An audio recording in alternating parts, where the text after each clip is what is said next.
A few years ago, I heard a story in my mother's shop that I would like to share with you guys. A hostel caught fire, and a young girl, an only child, ran back in. Not to save someone, not to grab her belongings, but to change her trousers so her parents don't catch her insane. She never came out alive.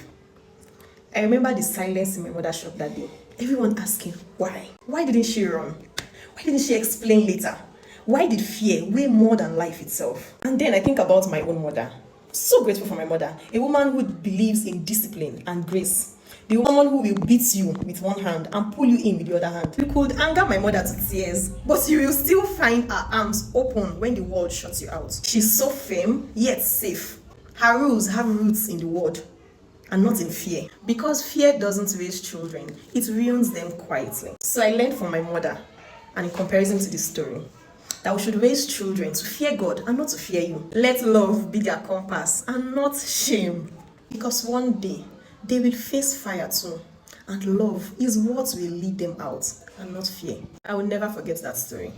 It wasn't just about religion, it was about fear. There are several other stories that we hear of now, of children who go through things but are too afraid to tell their parents. I mean, the very same people that should protect them. You hear of sexual abuse, you hear of rape, you hear of several other misconducts. All these would have been avoided if we had parents we could talk to. Truly, fear can make even good people do tragic things. I thank God for the mother that birthed me. I thank God for a mother who taught me correction and compassion in one breath.